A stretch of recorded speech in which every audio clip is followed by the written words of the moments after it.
نحمدہ ونصلی علی رسولہ الکریم اعوذ باللہ من الشیطان الرجیم بسم اللہ الرحمن الرحیم وما امروا الا لیعبدوا اللہ مخلصین لہ الدین حنفاء صدق اللہ العظیم۔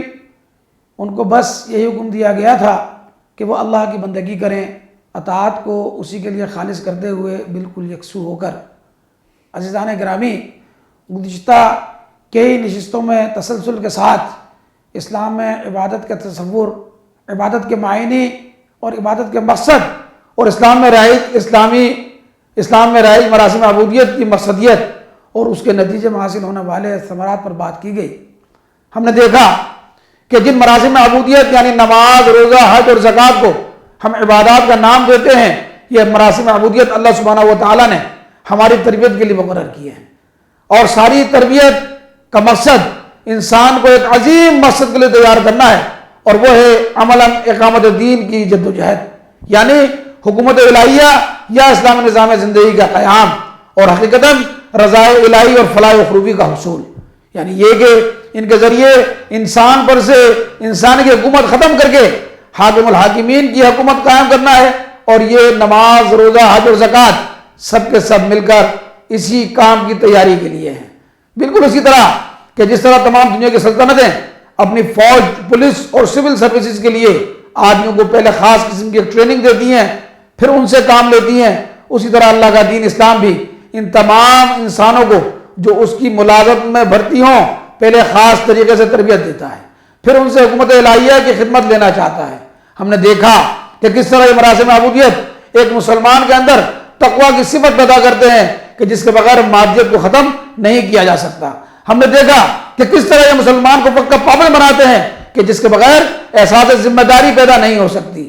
ہم نے دیکھا کہ کس طرح یہ مسلمان ایک دوسرے کی تکلیف کا احساس کرنا سکھاتے ہیں کہ جس کے بغیر قربانی کے جذبے کا پروان چڑھنا ناممکن ہے۔ ہم نے دیکھا کہ یہ مراسم عبودیت کس طرح امر بالمعروف و نہی عن المنکر کرنے والا بناتے ہیں کہ جس کے بغیر معاشرتی برائیوں کا قلع کما کرنا محض خواب کے سوا کچھ نہیں۔ ہم نے دیکھا کہ کس طرح یہ مراسم عبودیت باہمی تعلقات کے فروغ میں معاون ثابت ہوتے ہیں کہ جن کے بغیر خیر کے جذبے کی آبیاری نہیں کی جا سکتی۔ ہم نے دیکھا کہ کس طرح یہ مراسم عبودیت امت میں اجتماعیت پیدا کرتے ہیں کہ جس کی غیر موجودگی میں دنیا کو فتح کرنا محض افسانوی باتیں لگتی ہیں۔ ہم نے دیکھا کہ کس طرح یہ نماز، یہ روزہ، یہ حج اور یہ زکوٰۃ ہماری فکر آخرت کو بیدار کرتے ہیں جس کے بغیر دنیا میں کوئی بھی نیک کام وہ انجام نہیں پا سکتا۔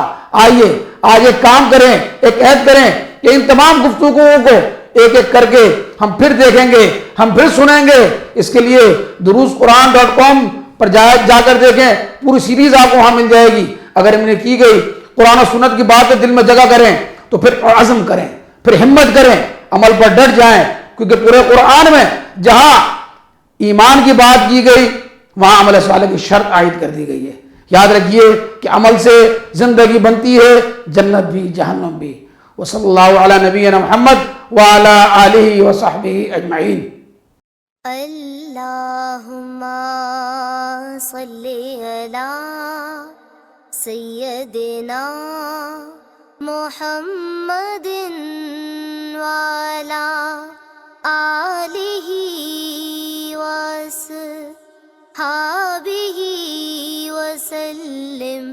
اللہم صلی علی سیدنا محمد وعلی آلہ وصحبہ